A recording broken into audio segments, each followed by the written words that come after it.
Today's session really is, I suppose, inspired, loose use of the word, by the surge in online retail and the changing needs of the consumer. Convenience being king, and really how retailers, bricks and mortar retailers specifically, have a chance to catch up and compete.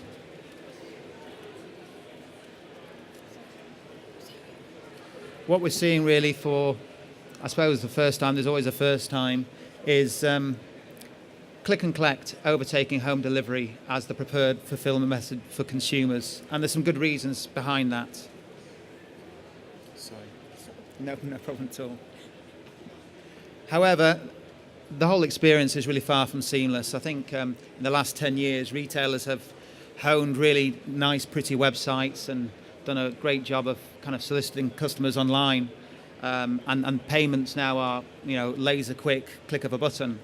But by no means is that promise continued when a consumer reaches a store to pick up their parcel. And unlike a couple of years ago when people were a little bit dubious around kind of click and collect lockers, thinking about the clienteling experience they wouldn't be able to give to their customers, things have moved on because those surveying their customers are saying, we don't necessarily want the touch and feel, the shake of the hand, the kiss of the baby. We actually just want to pick up our parcel really efficiently and frictionless. So today's presentation will cover why some retailers succeed and others fail. Very sweeping title. Gaps in the process, really from a store ops perspective, and you're really interested to understand some of your own experiences there. And then how we can improve that process to differentiate and compete, especially against some of the big juggernauts coming at us from a retail perspective. Bit of housekeeping. It's designed to be interactive. It really is. There'll be a few questions we start throwing at you. There's no right answer, wrong answer. I just know what I know, and I only know that because sometimes I listen. So please, shout out, stick your hand up. Tell us who you are and please share your experiences with us. I believe this is a journey where collaboration will actually mean we get to the end point quicker. And especially I think there's a vested interest with a number of people in the room here today. Nicole is the assistant here today, so has a microphone. Just speak into it. Don't hold it like this because that's always hard for me to hear as well with the speakers either side. And then just a show of hands, really. Who are the retailers amongst us here today? Come on, we've got more than two. Thank you. So about a third. And what about service providers directly connected with kind of click and collect and the supply chain? And then shout out, who's the other 2/3 of the audience then? Have you got a pass? Packaging. Anything else? Guys, what are you over here to do? I only saw about 3 hands. Competition. Okay. Well, thank you very much. So we'll start with some questions, just to set the scene and remind us how big this industry is. And stick your hand up if you think you know the answer, and we'll choose kind of 2 people to respond, and the nearest to the answer will win a £15, you can buy a pair of socks with it, Debenhams gift card. And we've got 3 of those to give out today. And if nobody answers, I'll be getting 3. So the first one, and this is a John Lewis number, so I know there's maybe some John Lewis people and in the audience, and there was yesterday as well. It didn't mean he got the answers right though, but this is a published number, so I'm not giving away any crown jewels, and it's out there too. So what percentage of John Lewis's Christmas orders were click and collect? Sorry, I know where you're from. Is it 80%? And from your network, it's 80%. Oh, I don't. Okay, come on. Anne's got a 100% chance of winning now. It's 50%. Okay, definitely closer there. I'm from John Lewis. 56% is the right answer. And it was the first year, I believe, that home delivery overtook, other way around, click and collect overtook home delivery. Now you've got to shop at Debenhams. So really, really test, you better do click and collect as well. Okay, so second question, and this is an exit survey done by Cybertil. They've done it for 2 years running, 2016. Is this statistic? What percentage of their surveyed audience, 2,000 people, consumers, endured long waits, either queuing to then be served or the time it took to locate their order in store? How many people endured long waits, do we think, out of their 2,000 people survey? You weren't here yesterday? No. Good. 30%. I'm from Waitrose. 30%. Are you sure you weren't here yesterday? Sat over there, I'm sure. Anyway, anybody else? Full hearts, sorry, 70%. It was 32%. What more interesting than just that number alone? I think it was the average wait time was 15 minutes or over within that 32%. So that's a pretty horrendous experience. And the last one is, I know one's right because it comes from the Office of National Statistics. It's a February number because March isn't available yet. And what percentage of total retail, and that's grocery as well, by the way, in that number, it just excludes petrol, which is clever. What percentage of retail sales were online in February? Hands? I'm Lena, 75. Well, that's high penetration of online. We should need to just sell our stores and all have floating warehouses in the sky. Hi, I'd say 20%. Yes, you're definitely nearer there. 15.3. It's Office of Statistics, so we get that relevant. Absolutely. But the stat that would have put you off there is that's actually still growth of 20% year on year. So we're not at any sort of kind of stalling stage there. And then kind of from a customer expectation point of view, and please, if you're a retailer, share some stuff, especially if you're, got the finger on the pulse here. But as consumers as well, I don't do as much shopping as I used to. Definitely all of it's online. But, when we talk about the experience after you purchase online, whether that's a home delivery, traditionally it was, or click and collect, what is the absolute best practice in this space? What should you be investing in if you're a retailer? Just generally, in terms of a consumer's general lifestyle and journey. If I kick off by saying, from a home delivery perspective, what should that look like? Come on, you've got opinions, stick up your hands.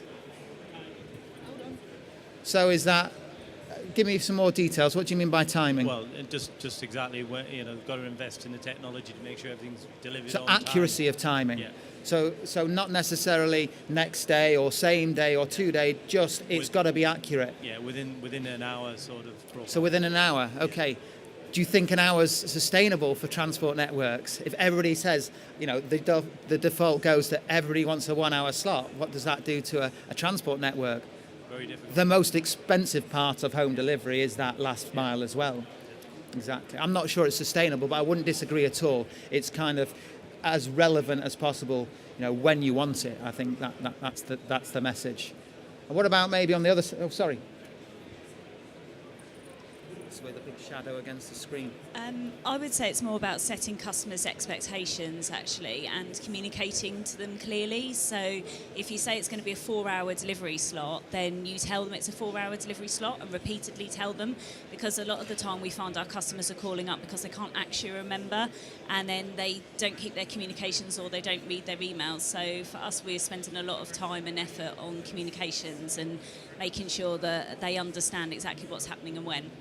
Yeah, that's quite relevant. I'll kind of spit out a little bit in terms of my response to that. I was in a workshop happened to be with lots of grocers last week, and as soon as Asda speaks, Tesco speaks, and it's quite good because you let them get on with it, and you do learn things sometimes. And I was pushing them on the point of one hour delivery, and somebody came up with the exact same thing there, which is, well, why don't you just do 2 hours really well? and that's where I think it's at. I think there's just a bun fight, isn't there? And sometimes I'm not sure how relevant it is. It's about expectations. From a click and collect perspective, where do we think the best click and collect experience is or could be? We're seeing click and collect from Amazon within London within 1 hour, from an Amazon locker. there's other solutions out there. What experience do we think is best for click and collect? Is it an out of hours experience? Is it a locker experience? Is it a shared locker experience? Is it in the store? Sorry, it's whatever's right for the customer, I think. And another hand I saw. Just convenient locations like Doddle with train stations.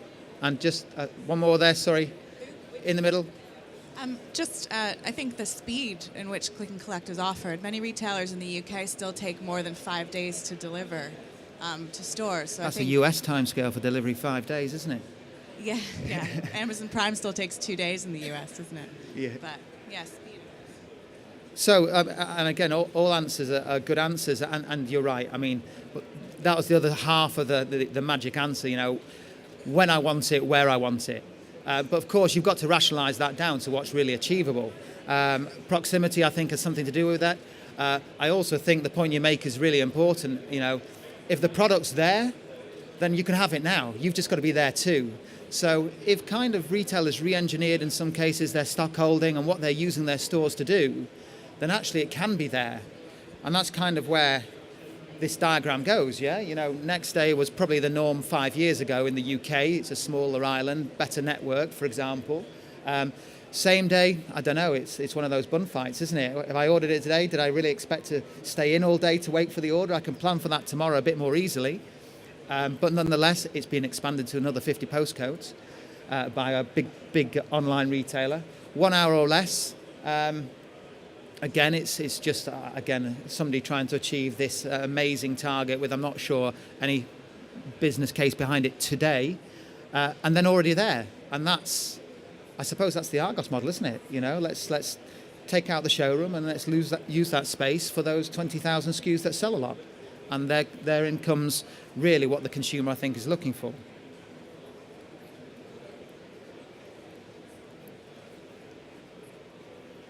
And these aren't bulleted, you know, or kind of in any particular order. But I think what I'll do is try and spend a couple of minutes trying to explain what I mean and then trying to tie one to another. And they're very personal points of view. But visibility to me is key. When I try and think about a retail scenario, the first thing I do when I'm working with the retailer is I shop their competitors. And I ask the staff awkward questions, and sometimes you get some answers and sometimes you don't. But I'm just trying to understand from the point an order is placed. Of course, I don't see the back of house for, you know, when I'm a consumer, but I want to know what's happening, what are the type of promises that are being offered online. In fact, even a step before that, what, you know, how many kind of gates do I need to go through to actually achieve, you know, my sale, what's happening to my parcel, when is it going to be, you know, at the location when I'm picking it up, and then what happens in that location, and then it's complete visibility. And not just as a consumer, but also as an organisation. Quite often you've got, you know, e-commerce was this e-commerce manager that was put in place 15 years ago when somebody thought we'd better do something online, and that role's just grown hugely.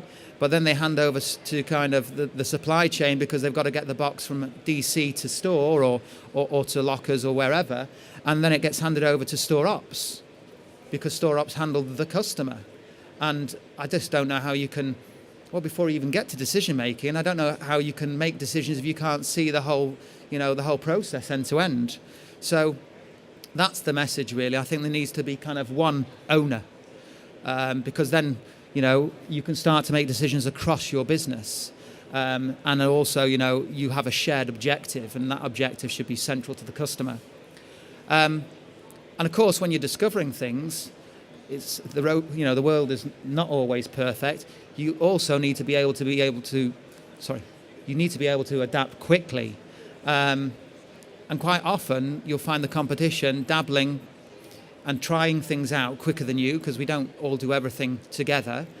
And you need to react as soon as you have a suspicion your customer wants a particular service, you know, or you see it going in the other way. You can't just continue to invest in what you thought was good yesterday. And of course, that really is tied to a senior management ethos that we have to be very, very nimble, and we have to be prepared to change what we're doing quickly. I suppose it's the difference between that waterfall project and the new agile project. You know, why do we have sprints and, you know, huddles and all the rest of it. It's to be flexible, and it needs to be reflected upwards towards the senior management in an organisation and a strategy. And where there's strategy, guess what? They're probably in charge of the purse strings as well. And they all have a meaning. And you get that right, then you're fairly well set up for success.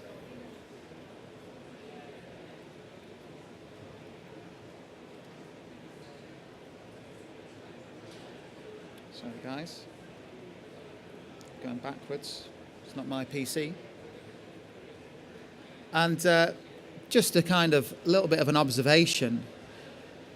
Who do we think's doing really well in high growth, high proportion of sales being attributed to click and collect versus home delivery? John Lewis is not allowed to answer because we've already had that question, answering a question. Who else is really, do we think, is doing this well and driving what the consumer needs? Next. True. Tell me a bit more about why you say Tesco. I think probably they were one of the earlier ones. They have lots of metros and the smaller express store formats that you can actually use. And also my experience has been good recently. When it first started, it wasn't good, but it has been quite quick. I haven't shopped Tesco for a while because I got an Aldi just at the end of the street in the village. But tell me a bit more about your Tesco experience. So basically, you go in, somebody's already there on the desk, scans it, brings it back very quickly, so very little interaction, just quick, as opposed to some stores where they're getting up bits of paper and looking up names, and it seemed to be automated, it seemed to be quick. Maybe I got lucky. Yeah, and it's a very interesting one for the grocers as well, because they've got some complexity around what customers might order, and are they perishable and what temperatures, and it's, there's some challenges there. We do all those types of lockers, and combining all three of them and trying to then kind of aggregate that between your home delivery service, which might have a 1 hour slot. They're almost competing services, so quite interesting what the grocers will do in this space. And yeah, you're right. I think the Argos Sainsbury's type is very interesting. Argos, the forerunners to click and collect with Ring and Reserve, 1997, I think. They've just re-extended their relationship with eBay after 10 million parcels have gone through for those smaller merchants. John Lewis, we've heard the stats, high 50s. Next. I don't have the most recent. I know that 55% of the Next Directory business goes through stores. I sat with their senior management team, and they were saying that their customers are so accustomed to it now. I mean, they'll pick up from the arterial road, not necessarily the most local store. It's just the most convenient, and they'll know what time the delivery comes better than the staff. They're using it really as the whole face of the business. And clearly, we know Amazon has made a huge investment in lockers. And like I said at the beginning, this part of the presentation is really more about the operational side of things and my observations. And for that reason, I'm sure there's a lot that I've left out, and I'd love you to kind of jump in and try to give me another perspective from another set of eyes, whether that's, certainly from a back of the house, I'd like to know more, maybe from a technology perspective as well. So, again, all answers are valid. We've touched on it, the dedicated staff for order retrieval, maybe not too explicitly. My point here is, customer service people are not the same as, the people you need for retrieving orders from the back of the store. Firstly, if I go into a store to pick up my online order, I'm looking for somebody to deal with me quickly, and being behind the complaining customer or the customer who's got a complicated issue to solve, which those customer service people are trained to do, it's probably not the best place to put me. There's a different level of service expectation there, and you want your best people solving problems, and the guys from the back, pulling click and collect orders to the front. So there's a message there, and I think we'll probably see some changes this Christmas. There's small changes in store, not technological, not investment necessarily, because this is all human capital, but just separating the two disciplines. And then what happens, probably a step before, what happens when those parcels, if it's not being picked from store stock, I suppose even if it is, what happens at stage before, staging that parcel for the customer to collect? Who's doing that? If you've got, 40 parcels arriving in a cage, on a morning delivery, is that being sorted? Or is sorting down to the first person who asked for their order? And guess what? You know, every time you've got somebody sorting through a cage of products, and that's quite often how it works. You know, there's this, it's in a secure place, it's in a cage, I don't need to touch it, there's no shelves for me to put it on, because how do I work that out? You know, it's got to be a big shelf, little shelf, you know, how do I know it's there? It's in the cage. And it's actually a really inefficient way when you look underneath, you know, to handle those products. And also, you know, if it's not being sorted and it does go through a sorting process, you've got to do that in line with your customer promise. So Next is a good example. I think they say 12, you know, by 12 o'clock your order will be ready, but not if somebody not sorted that. And typically in the morning they'll be putting stock out and things like that, and maybe doing price changes, etc.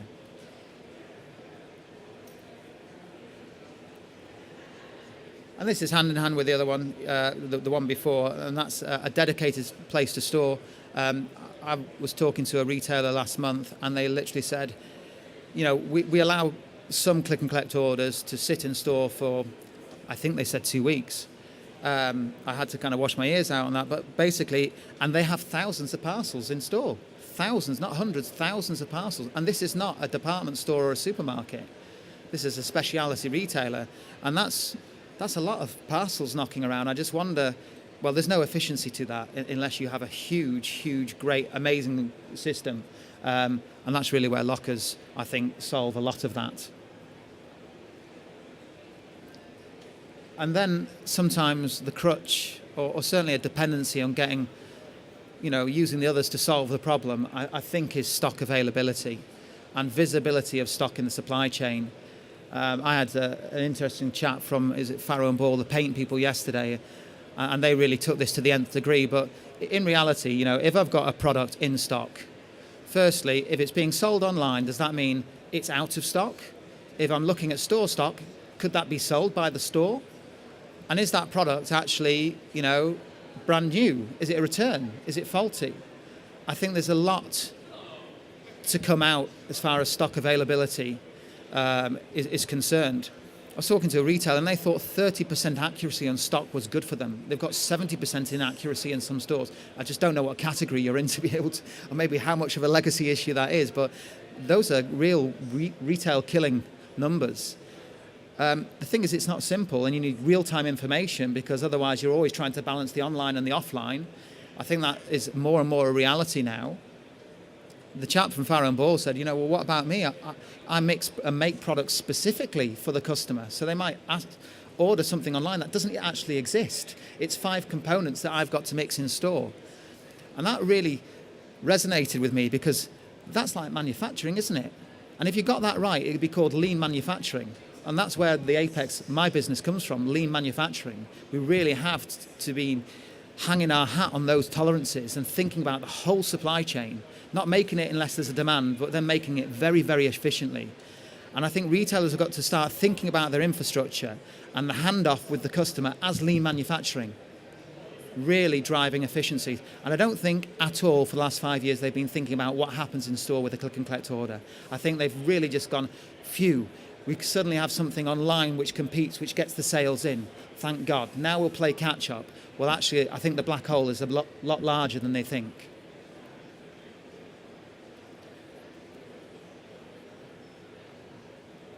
And that really leads me to the point on how do we kind of take a step back, and how do retailers catch up? And I think what would be really helpful, you know, for most retailers to do was kind of, it's a bit like the bury the head in the sand situation.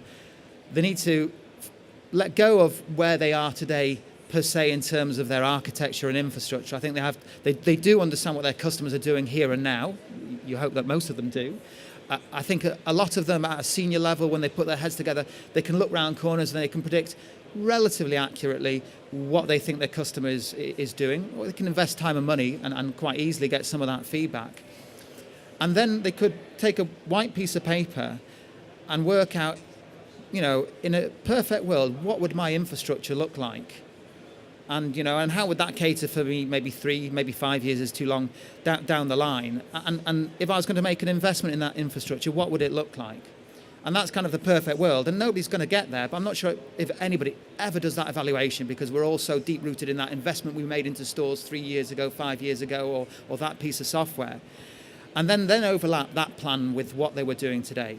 And there's going to be gaps. There's going to be gaps everywhere because it's just a really perfect, not very helpful answer, maybe. But actually, you highlight the gaps, you digest them, and then you make management decisions on where to divert investment. And actually, if there's big gaps, you stop investing. It might be tough decisions, but it's better to make tough decisions today. And again, this goes hand in hand, really, with ownership. Who does that in an organisation? Does a CEO who's new in an organisation do this in week one? Well, actually, candidly, I would. I think a lot of people are just dodging bullets. And I think, the wake-up call is with, what some of the big pure-play retailers are doing out there, and they will eat the lunch. What are the views in the audience? Are there any other big factors that I've missed, but we've missed? I prefer to look at it like that.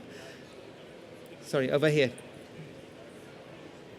The bit about the availability of staff and the forecasting of rotas. Sorry, speak up a bit. The availability of staff and the rotas within this whole process, because store staff haven't got them all on tap. So it's how do you get flexible people, the gig economy, how can you actually engage with third parties to have that sort of temporary instant staff, which is really coming down the track anyway.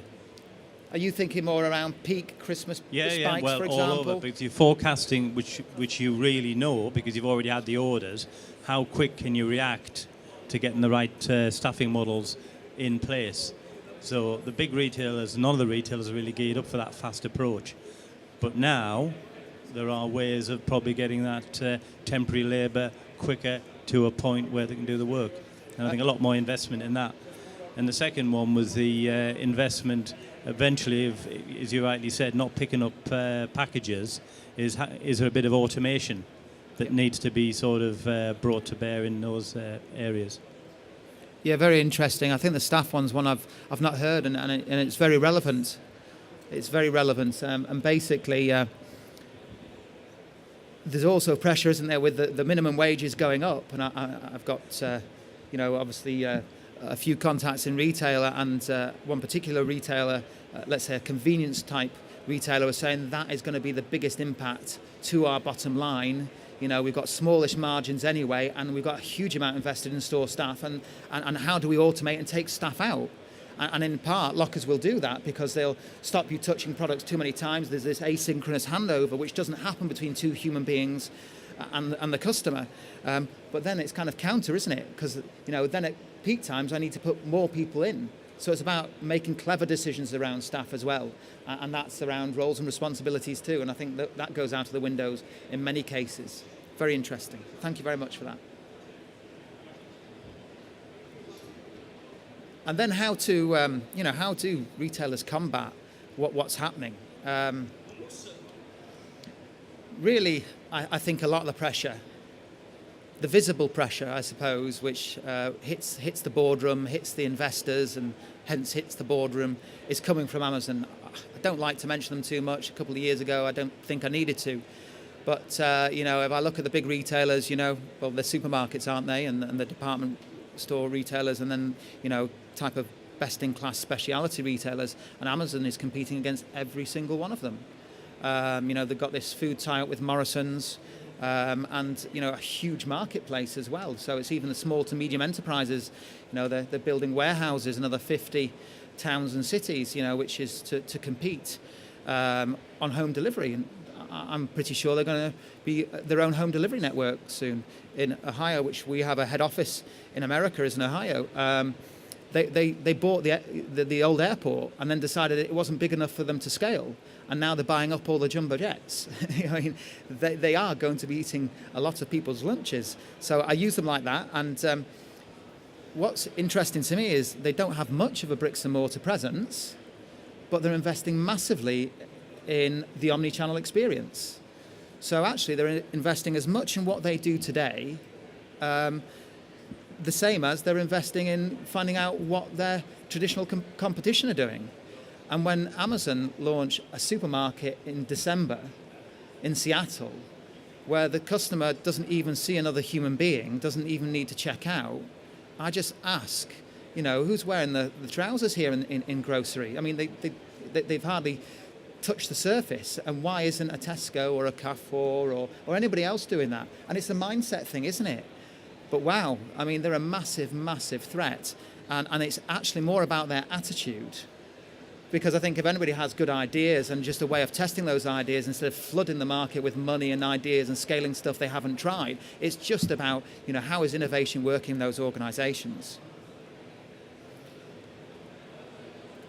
However, though, the game is by no means at all over, because Amazon don't have this layer of distribution that traditional retail has. The smaller chain retailers are probably optimized at 250 stores in the UK, but there's plenty of chains, especially with the amalgamation of certain brands, the supermarkets and the convenience stores, the department stores and the supermarkets, John Lewis, Waitrose, the Argoses, the Sainsbury's. People are consolidating their real estate, and they have thousands of stores. And if they reconfigured those stores, combined with some, I say, kind of cute tricks, it's probably a bit more than that, getting real-time stock accuracy and things like that flowing around the organisation. But then you suddenly have a chance of outpunching a company like Amazon, who's trying to buy up sites. And they're having to buy smaller sites than they would like as well. They're buying Superstore instead of Big Shed at the moment, because that's what they can get quickly. But if people react quickly, look at the assets they've got, go through those evaluations, kind of smell the coffee and where the competition is, and it's hot on their heels, then there really is a chance for them to compete. And I think they could, turn the tables. Added to that, click and collect is definitely where it's going. If retailers then think about the experience when a consumer gets to store, they've taken advantage of their stock holding, so they can kind of have the 20-minute type tool station promises. But remember, tool stations basically a completely pure play retailer, and their locations are just stock holding. But as soon as you start to offer customers that type of experience, then basket size goes up, loyalty goes up, the consumer experience is frictionless, and that's how you generate business. And that's really where our locker solutions come in. We're talking about putting a locker, touching the product less, giving the customer a chance to bypass the counter, but still bringing them into store. So if there's a bolt-on sale that they can think of, you've still got time to interact with them and really complete the promise we started online. And it's a big promise if 50+% of consumers are voting with their feet.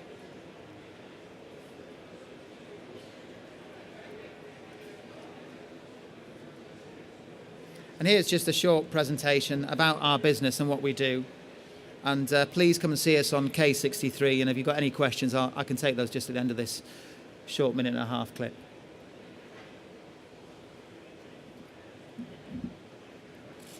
At Apex, real-time retail is already happening. In fact, many of the world's largest brands are already considering retail locker solutions and are beginning to make them a reality. Everywhere. We call them Anywhere Lockers, purpose-built, self-service product delivery solutions designed for today's demanding on-the-go mobile consumers. Giving them what they want, when they want it, wherever they want it. Whatever you sell, Apex can help you deliver these forward-thinking, elevated brand experiences in engaging new ways and in new channels, all while delivering you actionable new analytics that other locker manufacturers can't provide. We call it Trajectory Cloud. It provides you with a single, secure, integrated transaction platform that manages automated click-and-collect transactions and electronic payments. It's incredibly easy to merge with your existing systems, while giving you deep insights into your customers' buying behaviors, trends, and loyalty preferences. Real-time retail is already here. Nearly 15,000 companies throughout the world already use Apex solutions to deliver millions of transactions each day. Isn't that the kind of expertise you want behind your strategic, brand-consistent retail locker solution for your customers? Let's make your vision a reality.